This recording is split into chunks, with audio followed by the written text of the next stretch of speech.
Mas a impressão de quem está de fora é de que tem cada vez mais políticos que falam em Deus. Falar em Deus não quer dizer que eles vivam ou estão fazendo coisas cristãs, é isso? Isso é o que é o pior. Mas você vê, tem muito mais políticos usando o nome de Deus. Por quê? Porque eles querem o voto do indivíduo. Até gente que não vai na igreja começa a ir nas igrejas de última perto da eleição, hora, né? Agora, depois eles entram lá, eles esquecem tudo da política, fazem tudo o contrário do que Deus falou, e aí você percebe que cada vez mais as novas leis são contra Deus, as novas leis estão sempre andando na contramão do que os princípios de Deus falam, né? Olha, eu queria colocar uma questão. Aquela frase de Jesus pode ser uma justificativa para essas pessoas, a César o que é de César, a Deus o que é de Deus? Porque aquilo foi usado num contexto. Tipo, pode parecer que, as coisas do mundo esquece, deixa os governantes aí, a nossa coisa é o divino, é o que vem depois. Qual foi o contexto Tem um outro texto que muita gente usa, além desse, que é aquele, meu reino não é desse mundo. O que Jesus está falando, que o reino dele não é desse sistema, porque a palavra mundo ali não é gué. Que ele fala assim, terra. Qual é o rosto que está nessa moeda? É de César. O que ele está falando? O que as pessoas estão perguntando para ele nessa hora? Se devia dar ou não o tributo. O tributo de César. O que eles queriam? Queria que ele dissesse não para uma revolta, para eles ser punido pelos romanos. Era uma pegada. Então Jesus ele foi sábio, porque naquele momento ele não veio aqui para enfrentar o César, mas ele falou para os seus discípulos que a igreja deveria avançar e as portas do inferno não prevalecerão contra ela. Você sabia que a palavra igreja, no original, eclesia, não era uma palavra religiosa? Como assim? Não era de cunho religioso. Qual que era o significado? A palavra eclesia é uma assembleia reunida para fora. Ek é uma preposição grega que é para fora e kletos é chamados. Na época de Jesus, a eclesia era um destacamento, por exemplo, do Império Romano, que era destacado para avançar e estabelecer as leis, as normas, a organização do Império Romano fora lá de Roma. Então, na verdade, por exemplo, eles tomavam pela força um determinado lugar, uma cultura, em seguida eles mandavam a eclesia para organizar aquele lugar. E quando Jesus usa isso, ele está usando exatamente para dizer que os seus discípulos iriam avançar no mundo para levar os princípios de Deus. Todo mundo conhece a oração do Pai Nosso, não conhece? Pai nosso que estais no céu, santificado seja o vosso nome, venha a nós o vosso reino, seja feita a vossa vontade, assim na terra como no céu. Me explica isso. Essa parte? Seja feita a vossa vontade. Venha o teu reino, seja feita a vossa vontade, assim na terra como no céu. Me explica isso. É trazer do reino dos céus a perfeição e tentar fazer isso, replicar aqui no mundo natural. Na terra. É verdade. O que ele está dizendo? Orem. O mundo é perfeito aqui. Do mesmo jeito que a vontade de Deus é obedecida 100% lá, peçam a Deus que ele permita que vocês sejam instrumentos para fazer que a sua vontade seja feita na terra, vontade de Deus, como ela é feita nos céus. O que é isso? É trazer o reino de Deus para a terra. Quando Jesus começou a mensagem dele, Vilela, ele não falou assim, olha, arrependei-vos para irem para o céu. Ele não falou isso, ele falou, arrependei-vos porque está próximo o reino dos céus. Então, na verdade, o que Jesus queria é que as pessoas que tivessem um encontro com ele, que se convertessem, fossem instrumentos de transformação. Ou seja, que o ladrão deixasse de roubar, de que o viciado fosse liberto, que o marido que batia na mulher não batesse mais, e as leis de Deus passassem a ser vividas e experimentadas. Então, o que a gente percebe é que cada vez mais a igreja está crescendo, enchendo de gente, mas muitas das pessoas não estão sendo transformadas para serem transformadoras. E é isso que, na verdade, a gente percebe. O Martin Luther King também disse, no fim, não nos lembraremos das palavras dos nossos inimigos, mas do silêncio dos nossos amigos. Então, o Luther King também ele disse: a grande tragédia não foi o clamor estridente das pessoas más, mas o silêncio estarrecedor das pessoas boas. Então, assim, o que eu quero dizer para vocês é que nós estamos caminhando para uma nação que vai viver coisas muito terríveis se as pessoas de bem não se posicionarem em todos os sentidos. E eu não estou falando aqui, tá, só na questão política, não. Estou falando do indivíduo que se converte, tem uma experiência com Cristo e muda dentro da sua casa. Para que os seus filhos sejam influenciados. Dentro do trabalho, dentro de casa. Dentro do trabalho, de casa, dos sonhos. Ou seja, por que acontece? Tem muitos cristãos que os filhos não querem saber de Deus porque o exemplo que os pais dão é tão ruim que eles preferem não se converter. Fala, esse Deus aí eu prefiro não me converter. Por quê? Porque o evangelho não transformou de fato a pessoa. Agora, na hora que Deus faz uma obra na tua vida, você tem uma responsabilidade. Uma responsabilidade para com o mundo que você está vivendo. Esse é um ano eleitoral. O perigo também é a igreja virar palanque, né? Não, eu acho que o lugar da igreja não é virar palanque. Exatamente, não tem nada que político lá Não. pedir voto, né? Ou o pastor ou o padre pedir voto para esse ou aquele político, né? Não, na nossa igreja a gente não pede para ninguém. É. Mas eu ensino o princípio. Em quem as pessoas devem... Que tipo de pessoa... Não só para votar. Por exemplo, quem são os amigos que os seus filhos têm que ter? Pois é. Vai andar com quem? É. Eu sempre digo, olha, se você não puder influenciar alguém, é melhor você não andar com ele. Mas Deus quer que os jovens sejam instrumento de transformação. Ao invés de deixar de ir para a universidade, ou então ir para a universidade e ficar quieto, vá para lá e seja alguém preparado, inteligente, que seja instrumento de transformação. Olha o que Tiago, agora vamos entrar nos textos bíblicos, tá? Tiago 4,17, ele diz assim: portanto, aquele que sabe que deve fazer o bem e não o faz, nisto está pecando. O que ele está dizendo? É. A omissão, né? Omissão é pecado. Então, muita gente chega e fala assim: pastor, não fala de política não. Eu quase não falo de política. Meu Instagram, tudo falo de Cristo. Mas se você quer que o Brasil seja um país cristão, você vai votar em uma pessoa que é abortista? Você vai votar em uma pessoa que é a favor da legalização das drogas? Você iria num médico para entregar a sua vida ou para fazer o seu pré-natal sabendo que aquele cara faz abortos? Ou seja, as pessoas têm que saber que omissão, que se calar é ser responsável perante Deus.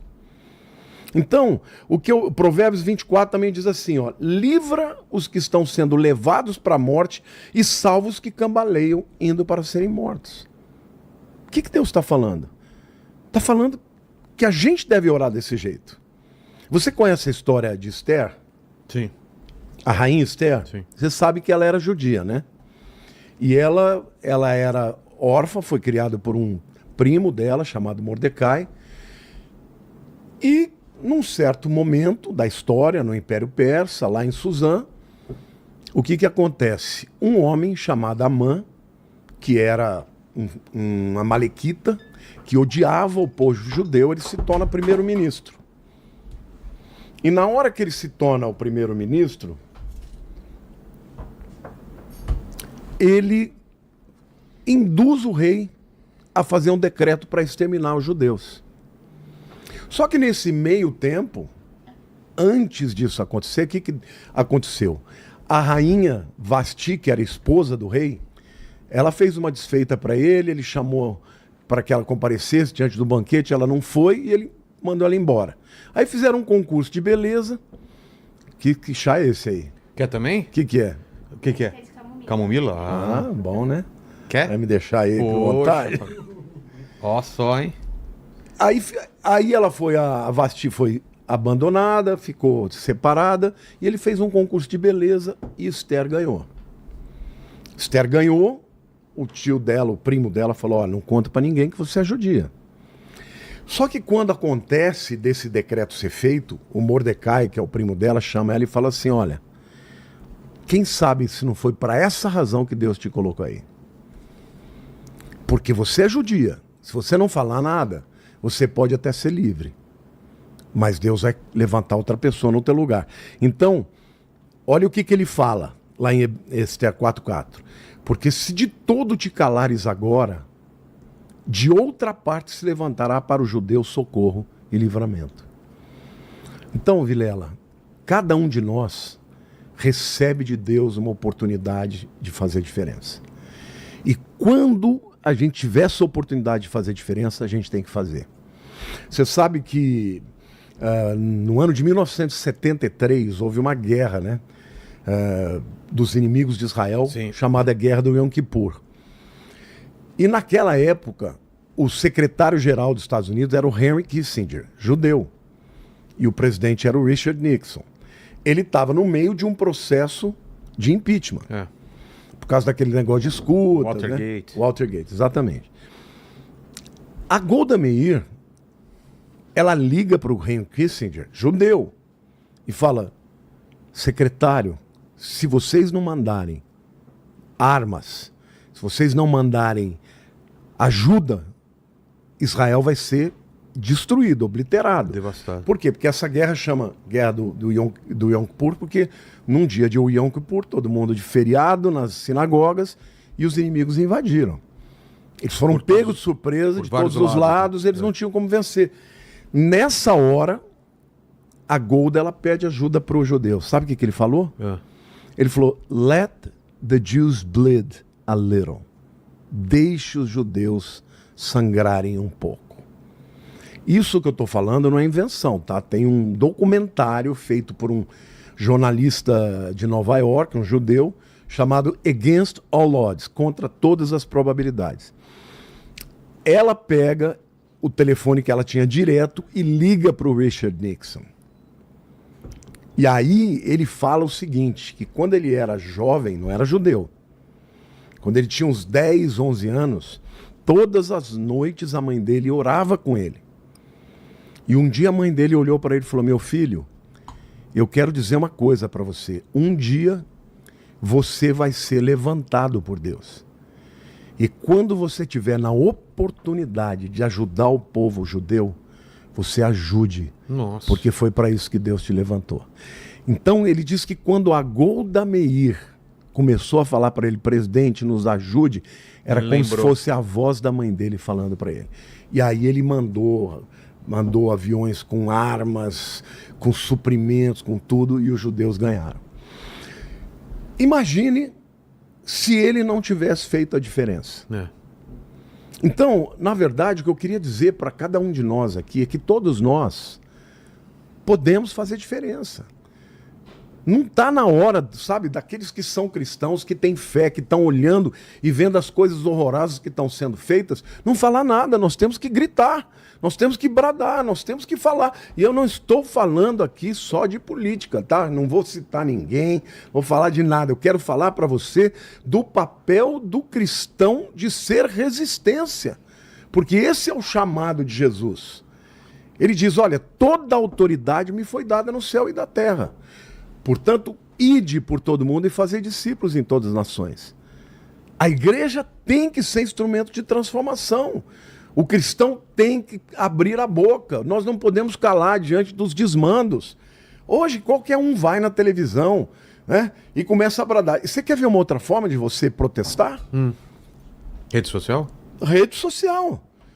Por exemplo, agora, recentemente, né, o Fábio Porchat foi e deu uma declaração falando bem dos cristãos, mas ninguém esqueceu o que ele fez já.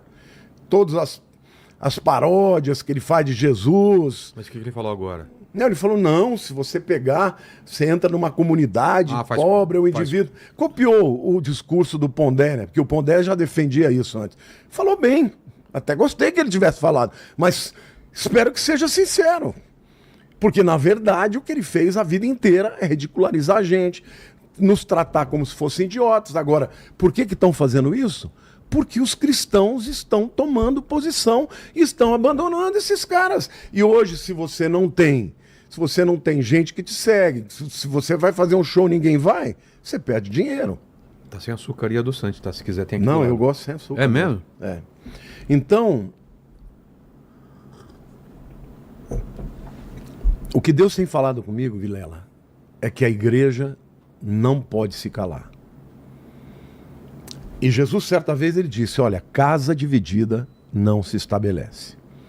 Então aqui a minha palavra para você, que é um conservador, para você que é uma pessoa que luta pelo bem, pelos princípios cristãos, não fica batendo em quem está do mesmo lado.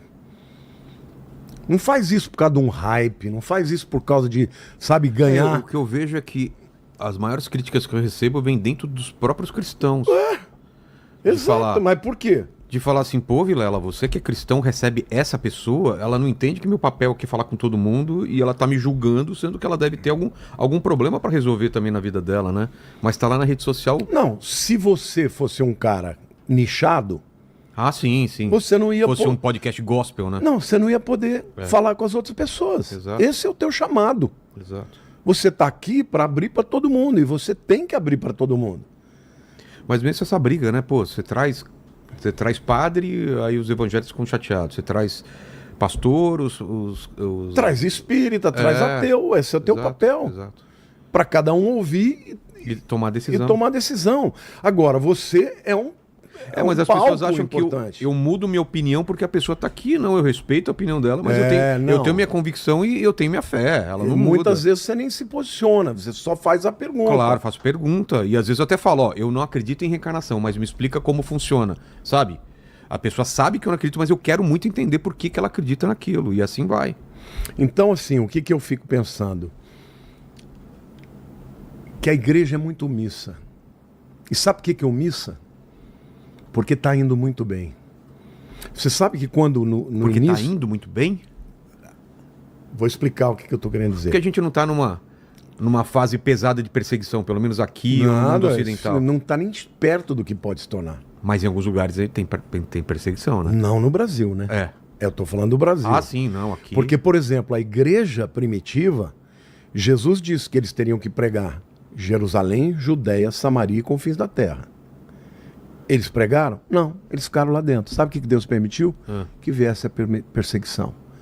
O Império Romano veio com tudo, para mataram foram Pedro, obrigados- mataram Paulo, fugiram. Fugiram. E quando eles iam fugindo, eles cumpriram o chamado. Pois é. E aí eu fico pensando, nós vamos ter que esperar acontecer isso? Nós vamos ter que esperar que as pessoas que assumam as posições de Só um liderança... minutinho, bloqueia essa pessoa que falou que o Vilela viu a Arca de Noé aqui. E você rindo. Eu acabei de ver essa mensagem, foi sensacional. Bloqueia esse cara. Os caras ficam me chamando de velho, pastor. Vilela viu a Arca de Noé. Não vi, tá? Quando eu cheguei já tinha secado, eu pisei no barro do dilúvio. Eu não cheguei a ver o dilúvio, eu vi o barro só. Continua, desculpa aí, pastor. Você ri ainda, né? A questão é o seguinte, será que nós vamos ter que passar por isso? Pra acordar. Porque cada vez mais, devagarzinho, as pessoas estão votando leis contra nós, para nos calar, para que as coisas que nós cremos na Bíblia a gente não possa mais pregar, Daqui a pouco até no púlpito vai ser proibido de falar certas coisas que estão na Bíblia. que estão na Bíblia. E por que isso? Porque os cristãos estão calados. Ou porque os cristãos estão querendo encher de gente, mas não se preocupando que não é a multidão que vai fazer diferença. A diferença é o professor na sala de aula, é o juiz isento, é o político honesto e íntegro. Entende? São os artistas que têm um posicionamento coerente com a Bíblia, porque todas as áreas de influência a gente tem que tomar. Você não pode abrir mão de uma área ou de outra. Outra coisa, o que adianta um jogador ir lá levantar assim para Deus se ele vive uma vida completamente diferente? A quem ele vai influenciar? Tá cheio de gente que fala que é cristão, levanta a mão e a vida é o quê? Então, na verdade, Vilela, o que precisa haver é um posicionamento da igreja de entender que todos nós temos uma função. Então, Pera. Vilela foi amante da Cleópatra. Bloqueia essa pessoa também.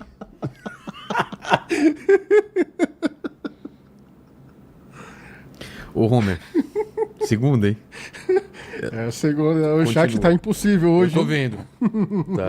Tá. Ó, aqui Amanda Marcati está dizendo: ninguém pode parar a igreja do Senhor. Você tem razão, Mas tentam. mas desde que a igreja se posicione. Não é verdade? Ela tá crescendo, mas eu acho que ela tá no momento mais desunida possível também, né? Totalmente. Cada um Um brigando por si, com o outro, é. um falando mal do outro. Agora, existe uma televisão que é contra nós, contra os nossos princípios? Não assista mais. Existe algum influenciador? E o pessoal assiste e fica falando mal. Ai, olha que absurdo que É. eu vi. Mas você tá vendo? Tá vendo, tá dando ibope. Hoje em dia, se você criticar, também dá ibope. Claro, fala bem ou fala mal. Fala bem ou falar mal Ajuda o algoritmo. ajuda o algoritmo. Agora, o que você tem que fazer? Você tem que silenciar, você tem que sair fora. Então, a igreja, ela precisa tomar posição. Olha aqui também o que diz, eu não sei quem que foi, acho que foi o Dietrich Bonhoeffer. O mal não precisa que todos concordem com ele. Muitas vezes basta que aqueles que poderiam confrontá-lo permaneçam em silêncio. Então, a igreja, ela tem as chaves. Quando Jesus falou para Pedro, ele falou: eu te dou as chaves do reino. O que ligares na terra será ligado nos céus. Aqui não está falando da igreja católica, aqui ele está falando de Pedro, o primeiro líder da igreja. Logo em seguida foi Tiago. Não foi mais. O que ele está falando? Que a chave de autoridade do reino está na mão da igreja, não uma igreja de uma denominação. Está no nome daqueles que são cristãos. E as chaves do reino é chave para abrir ou fechar. Agora, tem luta espiritual nisso. Você vai lutar contra principados e potestades, contra demônios. Você não luta contra as pessoas. Mas você luta contra demônios. E você precisa ter autoridade espiritual, Vilela. Então, isso é muito importante a gente ter consciência disso. De ter unidade. Nós estamos num ano importante, é ano de nos unirmos. Não é ano de ficar batendo no outro, não. Só na Copa que se une, né? E olhe lá. E olhe lá, né? Porque tem gente que fica, entra esse, não entra esse, né? Tem jogadores que viram, não pode fazer nada que todo mundo bate. Agora, se o camarada se posiciona de um lado, se ele é do mesmo espectro político, aí todo mundo permite tudo. Se ele Então, assim, o papel da igreja é estabelecer o reino de Deus.